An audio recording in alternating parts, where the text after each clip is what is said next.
Tecnalia, que es a la que vamos a dar convocatoria en unos instantes. De ahí nos van a hablar, por ejemplo, sobre experiencias en automatización de procesos de construcción basada en inteligencia artificial y robótica.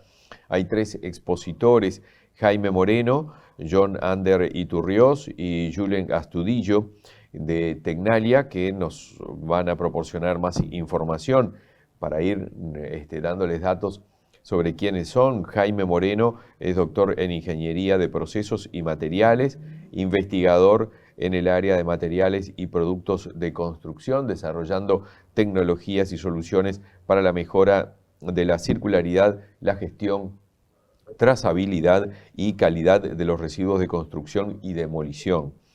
John Ander Iturriós es ingeniero mecánico con máster en Ingeniería de Materiales Avanzados, con conocimiento de inteligencia artificial aplicada al data science, al vision computing y a la chemometrics. También Julen Astudillo es arquitecto especializado en fachadas ligeras e industrializadas. Así que les damos la palabra y los vemos. Adelante. ¿Qué tal? ¿Cómo Muy bien, estás? muchísimas gracias, Rafael. Pues nada, mientras voy compartiendo pantalla, lo primero de todo es daros las gracias a la Cámara de la Construcción por habernos invitado a estas ponencias. Ya llevamos unos años compartiendo experiencias y ejecutando proyectos con la Cámara, y en este caso pues cambiamos un poco de temática, ¿no? Vamos a presentar diferentes experiencias de cómo la inteligencia artificial, lo estoy viendo bien, ¿verdad? Lo voy a poner en Sí, pantalla perfecto. completa. Bueno, ahora se puede ampliar. Vale, Perfecto. sí, eso es. Entonces, vamos a tratar diferentes experiencias y proyectos que se están ejecutando, se han ejecutado, de cómo la inteligencia artificial y la robótica pueden ayudar a automatizar los diferentes procesos de construcción, ¿no? Entonces, bueno, en la ponencia estaremos Jonander Iturrioz y Julen Astudillo, como ha comentado Rafael, y les iré dando paso según vayan teniendo que intervenir. Entonces, bueno, lo primero, lo que haremos es una breve introducción de lo que es Tecnalia. Ya se ha ido comentando que, bueno, Tecnalia es un centro tecnológico que está situado en España, en el País Vasco también, como los compañeros de Berryland. Y bueno, tenemos actividades en todos los sectores, en prácticamente todos los sectores de actividades, y en este caso nosotros estamos más enfocados a la unidad de transición ecológica, climática y urbana, ¿no?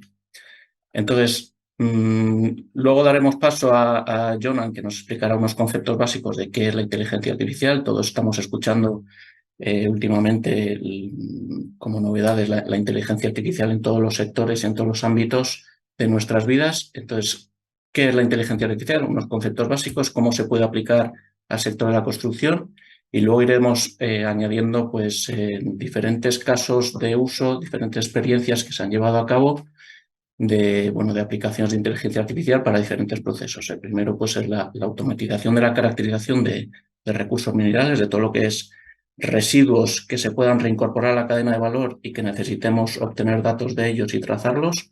En un segundo lugar, aplicaciones de IA para generar modelos CAD y BIM con diseño generativo, ¿no? Para facilitar la generación de estos modelos BIM. Y por último, Julen terminará pues, explicando un proyecto europeo en el que se ha aplicado robótica para el montaje de fachadas.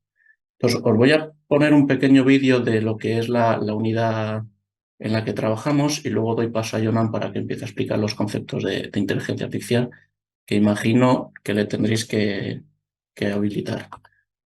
Vale, entonces voy a compartir el vídeo de un minutito nomás.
Vale, pues después de este vídeo espero que os haya quedado un poco más claro las actividades que tenemos en la unidad. Y nada, Jonan, te doy paso para que expliques los conceptos de inteligencia artificial y su aplicación en el sector de la construcción. Muy bien. ¿Se me oye? Sí, Sí. Perfecto. Muchas gracias por la introducción, Jaime. Gracias a todos vosotros también por estar aquí. Vamos a dar paso a... Bueno, imagino que habrá gente que ya esté un poco versada, avanzada, incluso sean profesionales en el sector, pero vamos a hacer una pequeña introducción para que no sea un tema muy pesado de digerir. Entonces, brevemente vamos a explicar lo que es la inteligencia artificial comparándolo con la codificación o con la programación que ha habido hasta este momento. Cómo funciona de manera muy sencilla una red neuronal y qué aplicaciones tiene, cuál es el combustible de las redes neuronales, que en este caso son los datos, y pues, algunos ejemplos de cómo procesar esos datos. Entonces, la programación tradicional se basa en, digamos, codificar una serie de normas para poder llegar a una conclusión. Entonces, tú le das un input y tú generas un output a través de esas normas. O sea, haces que un programa lo haga de manera automatizada y sistemática a través de las órdenes que tú le has dado. Entonces, siempre que ejecutas ese programa vas a obtener el mismo resultado. Va a seguir un mismo patrón, un mismo bucle y siempre obteniendo el mismo resultado. Por el cambio, cuando estamos hablando de inteligencia artificial, es un mundo muy abierto cada vez más. Entonces estaría bien diferenciar varios puntos. Por una parte, hay inteligencia artificial que se denomina inteligencia artificial como tal, pero que no deja de ser estadística, quimiometría, en plan, ciencias que hemos utilizado hasta el día de hoy. Lo que pasa que, digamos, se les ha dado un lavado de cara y al ser más nuevas, con otras metodologías, con nivel de cómputo más potente, pues ahora es inteligencia artificial. Entonces, ¿cuál es la diferencia entre la programación tradicional y la inteligencia artificial? Bueno, pues básicamente una red neuronal no tiene por qué seguir patrones lineales. O sea, tú le defines una serie de normas, le metes una serie de ejemplos o no, dependiendo del tipo de entrenamiento que quieras hacer, y esa red aprende. Y con aprender me refiero a que es capaz de diferenciar entre una decisión u otra. Entonces, en la programación tradicional, si quisiéramos jugar al ajedrez, tendría que haber una serie de personas a jornada completa durante muchos meses o años codificando ciertas normas que restrinjan el funcionamiento del ajedrez, cosa que sería prácticamente inviable. En cambio, con la inteligencia artificial, con unos pocos ejemplos, digo pocos entre comillas, se podría llegar a dar el caso en el que una máquina supere a un campeón en ajedrez, que ha estado muchos años formándose en el ámbito, y de hecho creo que ha habido ya algún ejemplo hace poco, así que, bueno, la inteligencia artificial es algo que se moldea de una manera mucho más compleja a lo que vienen siendo reglas definidas por un programador. Siguiente, ahí está. Entonces, ¿cuál es el funcionamiento? Básicamente tú tienes una capa de entrada en la que le das la información que tú quieres que gestione, tienes una capa de salida que es la que te va a dar el resultado de lo que tú estás buscando, y en el medio hay una serie de capas que son las que gestionan toda esa información. Entonces, esas capas están compuestas por neuronas. Esas neuronas pueden estar conectadas todas entre sí, pueden estar conectadas parcialmente, pueden estar no conectadas. Digamos que cuando tú le metes la información, se generan una serie de respuestas por cada neurona. Esas respuestas son, vamos a decir, unos pesos que llegan a la siguiente neurona. Entonces, dentro de cada neurona se hace una serie de, bueno, se aplica una fórmula sencilla que es un sumatorio más una bias, un sesgo, y el valor que dé ese resultado va a pasar por una función de activación. Esa función de activación lo que te define es si esa información pasa a la siguiente capa neuronal o se queda bloqueada y se cierra el camino. Entonces, la programación tradicional, vamos a decir que es un camino lineal, siempre sigue la misma pauta. En una red neuronal puede que cada vez que entrenes y decidas tener un resultado, la información siga un camino diferente. Entonces puede que entremos por la primera neurona y pasemos por la segunda y finalmente terminemos por la tercera, en este ejemplo de la imagen, y puede que en la siguiente vuelta el camino no sea ese, sea diferente. Entonces, hay muchos tipos de redes neuronales, hay unas que están preentrenadas, otras que las tienes que entrenar de cero, las puedes generar tú, las puedes coger y modificar. Entonces es un mundo muy amplio. ¿Y todo esto dónde se programa? Pues básicamente a día de hoy donde cada uno quiera. Hay muchos lenguajes que se pueden utilizar para esto y a gusto del consumidor. Los más comunes son Python y MATLAB, pero bueno, está abierto a muchos otros lenguajes. Entonces, la inteligencia artificial bajo ¿qué se rige? O sea, ¿qué necesita para poder funcionar? Pues datos. La moneda de cambio del futuro van a ser los datos, eso está claro. Porque al final todo se está empezando a mover en torno a este mundo y lo que más estamos generando, pues, los centros tecnológicos y empresas como tal son datos, datos de todo tipo, ya sea de climatología, de trazabilidad circular, de pasaporte digital, el famoso blockchain, bueno, en fin. Entonces, esos datos tienen que estar estructurados en cierto modo para que la red pueda funcionar. Entonces, para una red que está aprendiendo a hacer algo es como un humano, no le puedes enseñar algo mal porque si no la red va a aprender a hacer las cosas mal. Entonces, esos datos hay que estructurarlos de cierta manera para que funcionen. Pasa a la siguiente, por favor, Jaime. Entonces, los datos son de muchos tipos. Podemos tener imágenes, podemos tener datos numéricos, podemos tener de mil maneras, espectros, hipercubos. Eh, u- para poder utilizar esos datos hay que procesarlos y ordenarlos. Y un procesamiento normal en imagen clásica puede ser, por ejemplo, detectar monedas. ¿Cómo se detectan monedas? Se aplica una serie de filtros. Cuando hemos filtrado lo suficiente esa imagen, podemos buscar los contrastes de imagen de entre los contornos de los filtros y el fondo y podemos hacer una detección de monedas. Entonces, siempre que metamos una imagen de monedas, podemos detectar los contornos.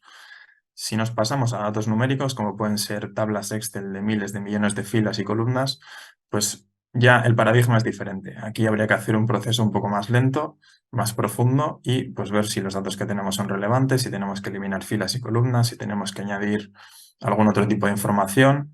Entonces, siguiente, Jaime. Otro enfoque de procesamiento de imagen podría ser el etiquetado, que es, digamos, otra herramienta que tenemos para poder entrenar modelos de inteligencia artificial. Como veis arriba a la derecha, vemos un dataset en el que hay perritos y magdalenas con chips de chocolate, pues a mí a simple vista en algunos me cuesta diferenciar cuál es un perro y cuál es una magdalena, así que imaginaos para una red neuronal a la que le tenéis que enseñar a diferenciar esto, ¿no? Entonces hay métodos que facilitan eso. Entonces, en vez de tener que programar miles de líneas poniendo una serie de normas para que pueda detectar al perro, pues en este caso un etiquetado sería definir qué superficie corresponde al perro y luego la red se encarga de extraer esas características. Entonces tú le metes una imagen de perro y esa red sabe que eso es un perro y te devuelve el output.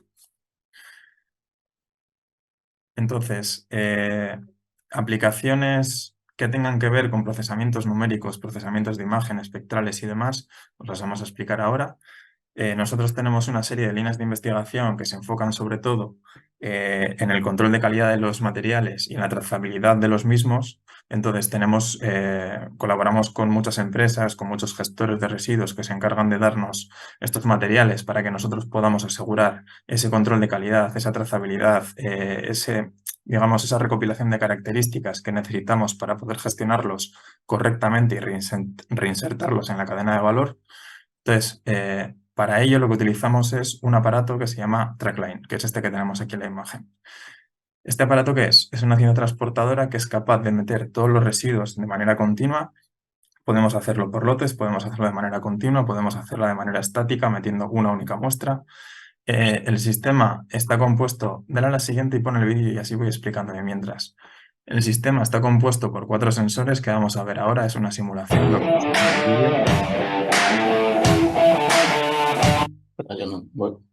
Tranquilo.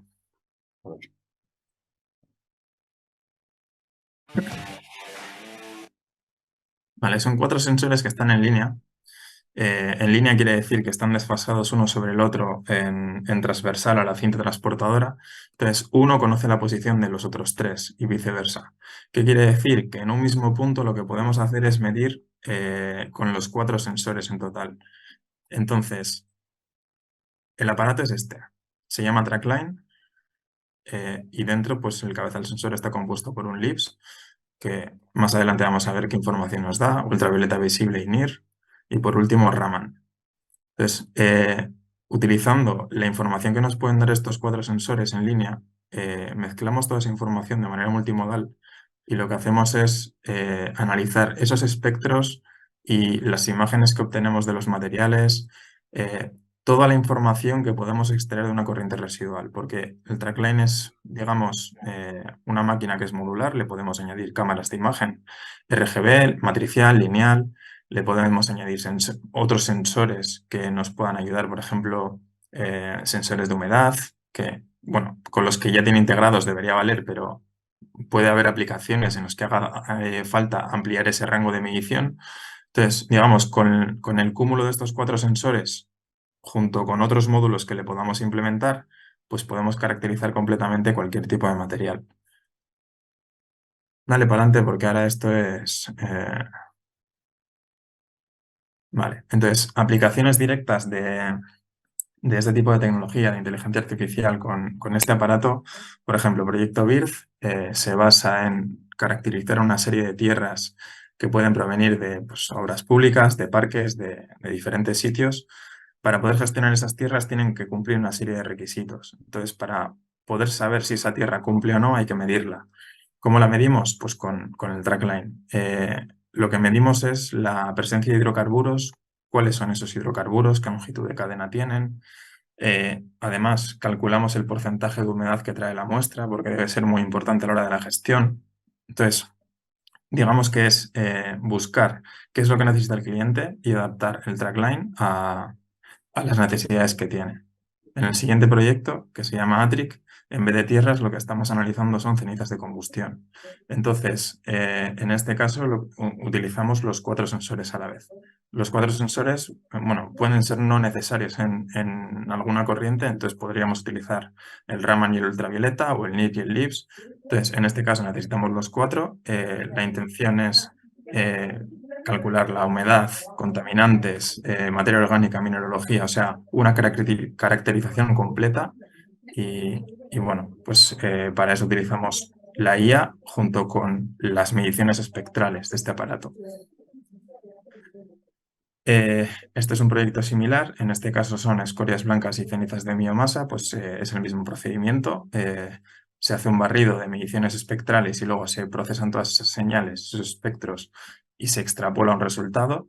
En este caso se está buscando hacer predicciones con mediciones iniciales, de manera que midiendo unas pocas muestras se debería poder predecir prestaciones de ese material en futuros productos. El proyecto SmartEye se basa más en generar un ultra dataset, es decir, muchísima información de muchísimos tipos de corriente, en este caso son bueno, corrientes residuales, RCDs, de construcción y demolición, en los que se van a caracterizar todos los materiales por individual que conforman ese mixto, y por otra, baterías de coche, la black mass que está dentro de las baterías de coche. Entonces, se va a generar un macro dataset de información para poder caracterizar al completo estas corrientes y luego pues poder brindar a la gente de este tipo de información, liberando parte de la información o al completo, bueno, dependerá de cómo vaya el proyecto. En este caso, estas son imágenes de la planta de un cliente. Hemos colocado un pórtico que tiene una cámara de visión cenital, que es la que veis ahí. La cámara es capaz de ver a color de manera matricial y además es capaz de medir la profundidad, de manera que el proyecto en sí es capaz de detectar el tipo de corriente que viene dentro de cada camión, es decir, cuando pasa un camión lo detecta, saca una captura y clasifica automáticamente qué tipo de residuo lleva. Además, es capaz de cuantificar el volumen porque tiene información de profundidad, de manera que si por lo que sea pasa por la báscula y la información del pesaje no coincide con el volumen que llega al contenedor, pues automáticamente el sistema es capaz de disgregar ese contenedor y decir, esto no está llevando piedras, está llevando madera y piedras. En este caso, la vista no es cenital, es lateral. En el ejemplo que veis ahí, pues entra un camión en planta, el sistema lo detecta automáticamente, saca una captura y además del peso y otros parámetros, pues lectura de matrícula y demás, es capaz de clasificar el contenedor que lleva y además calcular el exceso de carga que lleva el mismo contenedor. ¿Por qué? Porque para el gestor de residuos en este caso es muy importante el volumen que ocupa en planta. Entonces, Si viene un transportista y le dice que lleva X volumen y luego resulta que se excede en un 15%, pues obviamente ese camión no va a entrar en planta. Entonces es una manera de controlar de manera no visual, sino de manera más automática todo este proceso. Perfecto. Y ahora voy a dar Gracias, paso a Jaime para que siga explicando su... gracias, Jonan. Ujú. Sigo explicando la parte de aplicación de ella, en este caso para la etapa de diseño generativo de modelos CAD y BIM. Hemos estado hablando en las anteriores ponencias de generar modelos BIM de entornos construidos, pues para incorporar todo tipo de información y mejorar pues, tanto los procesos constructivos como la calidad de vida de los ocupantes, ¿no? En el ejemplo anterior se ha explicado. En este caso lo que os voy a mostrar son diferentes herramientas, en este caso una herramienta para automatizar la generación de los modelos BIM. ¿Vale? Se estima, vamos, lo que falta en este momento son modelos BIM, ¿no? Del parque construido, y hay un dato muy curioso que estima que en 2050 el 80% de los edificios que estén construidos ya están construidos ahora, ¿no? Eh, entonces, para ello lo que necesitamos son herramientas que permitan levantar modelos BIM de forma sencilla. Con esta herramienta lo que nos basamos es un modelo, también en el modelo GIS, ¿no? El modelo georreferenciado, y nos ayuda a levantar la planta del BIM de forma automatizada y de forma pues, muy sencilla, con un formulario que tenemos de introducción de datos. En este caso, pues habéis visto que es un modelo de edificio con planta en estrella, y lo que hacemos es incorporar pues, la georreferencia y luego un formulario pues, que tenemos el número de plantas, las plantas de qué tamaño son, cuáles son las ventanas que hay en la fachada, el tipo de elemento constructivo, estructura, etcétera, ¿no? Entonces se va incorporando todo hasta al modelo, y al final pues obtenemos pues modelos BIM sencillos, pero que se pueden generar rápido y en cantidades, en grandes cantidades, ¿vale? De tal forma que sirvan de base pues para incorporar luego más información o detallar más los modelos BIM, o usar grandes volúmenes de modelos BIM pues de un barrio, de una ciudad o de un entorno. ¿Vale? Entonces, como veis, la generación del modelo BIM, bueno, para los expertos, para los que ya sepan usarlo, el tiempo que se dedica para ello, pues es lo que dura este vídeo, casi, ¿no? Un pelín más quizá, pero bueno, serían dos minutos y medio. Pero bueno, esto es para decir que es que se hace realmente rápido, queda georreferenciado, queda en el modelo BIM, en el modelo GIS, perdón, y luego se puede extraer, se puede exportar el modelo IFC para usarlo e integrarlo en otras herramientas en las que poder incorporar más información de los elementos que queramos emplear, ¿no? Aquí se ve cómo se exporta el IFC, y bueno, pues ya lo tendríamos para incorporar en otras herramientas. Vale, voy a parar el vídeo aquí. Luego, el siguiente ejemplo, esto es un poco más creativo. Al final lo que queremos aquí, esto es un configurador de productos, ¿no? Una empresa de mobiliario que configura el mobiliario que te quieran crear, como que quieras comprar a medida. Entonces, aquí lo que usamos es la experiencia, los datos que ya tenemos, como ha comentado antes Jonan. La inteligencia artificial necesita una gran cantidades de datos masiva para entrenar sus modelos. Entonces, aquí lo que hemos usado es ya el modelo de configurador predictivo que tiene esta empresa para incorporar mejoras y incorporar IA generativa. ¿Vale? La IA generativa, ¿qué quiere decir?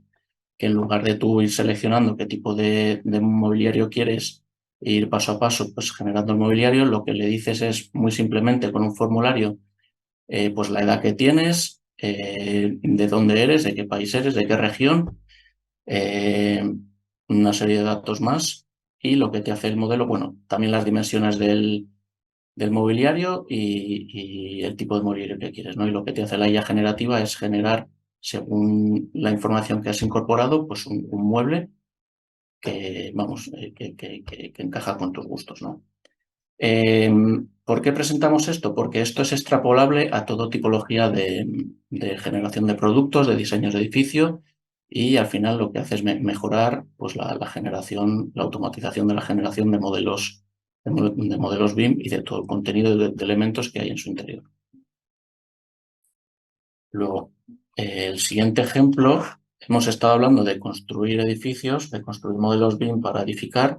En este caso, el ejemplo es una herramienta BIM que sirve para deconstruir, para demoliciones selectivas, ¿vale?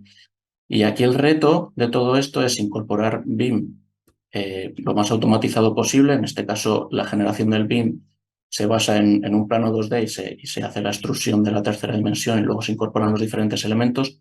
Pero aquí lo interesante es que se va a incorporar ahora inteligencia artificial, ¿vale? O visión artificial en este caso, para detectar elementos en el interior de los edificios que se vayan a demoler que puedan ser reutilizados. Detectarlos, ubicarlos y predecir, vamos, o identificar las calidades que puedan tener y predecir los posibles usos que puedan tener esos elementos, si están en buen estado, si están en buena calidad o están para reciclar o se pueden reincorporar en otras edificaciones. Entonces, yo con esto concluyo la parte de diseño generativo y doy paso a Julen. Yo creo que lo mejor es que yo deje de compartir y comparta él directamente, si es posible. Julen, te doy paso. ¿Se me escucha? Perfectamente. Bueno, yo lo que voy a hablar es de un proyecto que hemos desarrollado en Tecnalia en colaboración con otras empresas para ver si es factible utilizar la robótica para el montaje de fachadas. El objetivo es tratar de introducir la robótica en la construcción, donde digamos que en este momento todavía no está muy presente, y lo que trata es de dar solución a la instalación de estas fachadas. Hemos elegido un sistema de fachada tipo muro-cortina para ver si es factible llegar a los grados de precisión y exactitud necesarios. Y con esto lo que tratamos es de promover la automatización no solamente en fábrica, sino también en la propia obra. Para ello lo que hemos utilizado es un robot de cables que nos permite, digamos, cubrir grandes distancias y mover grandes pesos como los que son necesarios para este tipo de elementos. Hemos hecho dos prototipos, uno en Tecnalia y otro en las instalaciones de Acciona, que es una constructora de Madrid, y aquí podemos ver los diferentes componentes del sistema, ¿no? Hay un sistema de control para controlar todo el sistema y para mejorar la exactitud de los movimientos. Tenemos una plataforma móvil que es la encargada de moverse a lo largo de todo el edificio, que incorpora todos los elementos y que tiene la posibilidad de mover grandes elementos como son los muros cortina. Tenemos las grúas o los cabestrantes, que son los que nos soportan estos cables que permiten este movimiento preciso de esta plataforma móvil.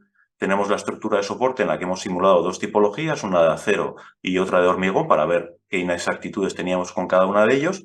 Y teníamos un actuador, que es lo que está detrás de la parte cerrada, que es esto que vamos a ver ahora aquí. Entonces, en este actuador lo que tenemos es un robot, un brazo robotizado, que tiene diferentes herramientas. Una herramienta de perforación para hacer los agujeros necesarios para los anclajes. Tenemos una herramienta que nos permite colocar el anclaje que soporta esos muros cortina en su posición. Tenemos lo que son los propios anclajes, que son los mismos que puede tener un sistema comercial ahora en el mercado.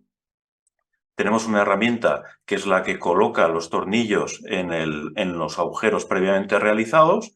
Tenemos otra herramienta que le da el par de apriete a esos tornillos para que el anclaje quede perfectamente fijado. Y luego lo que tenemos es el brazo robótico, que es el que ejecuta todas las tareas. Luego veremos en un vídeo cómo se realiza.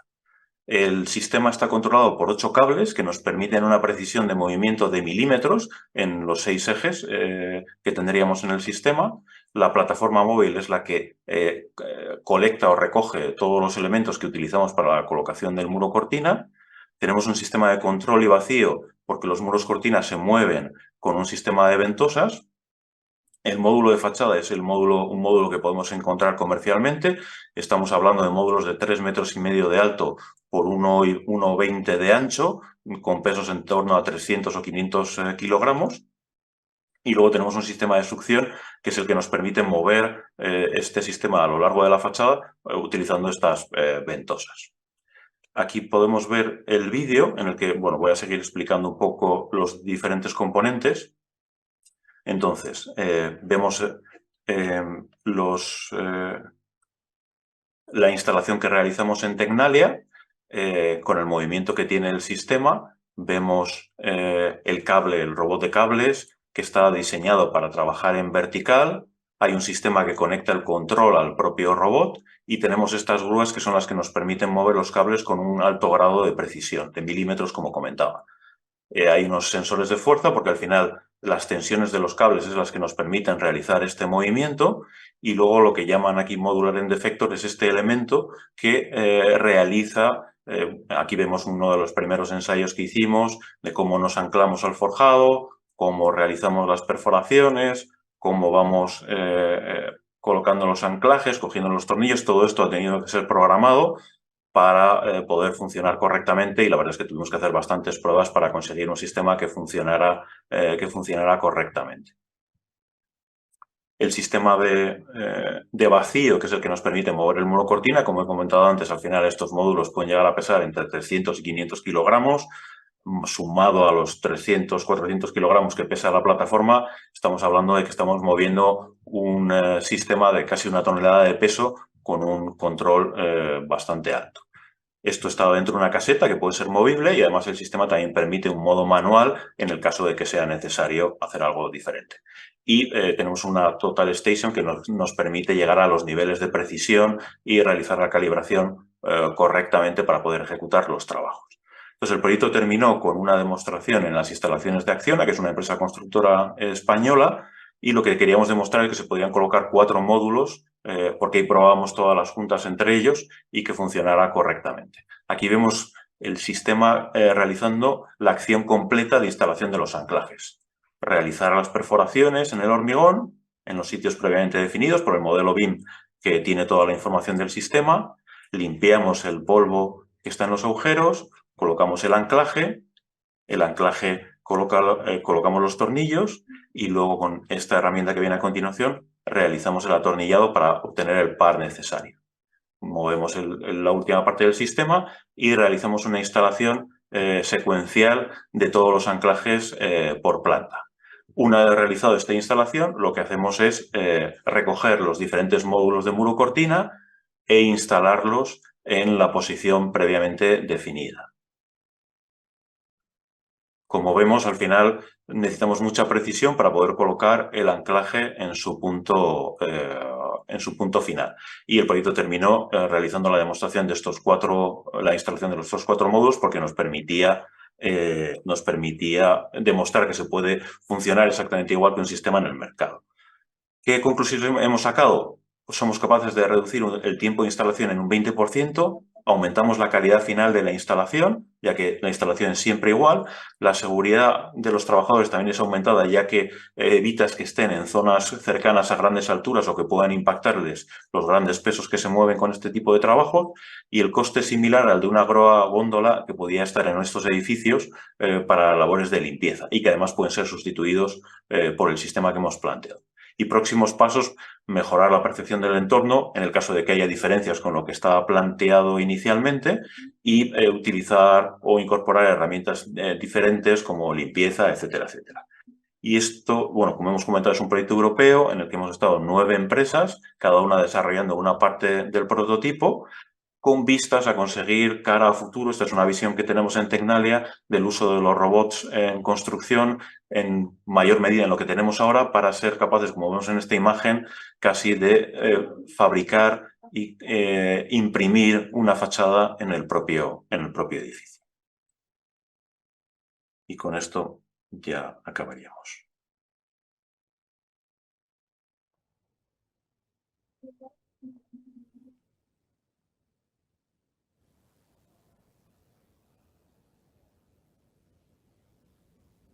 Sí, ya estaría, Jaime. Vale, pues muchas gracias, Julen. Con esto terminamos ya la presentación. Rafael, si quieres, retoma. Sí, cómo no. Muchísimas gracias a Jaime, John Muchas y gracias. Julen, que han tenido que interactuar ahí, dejar pantallas, lo han hecho muy bien.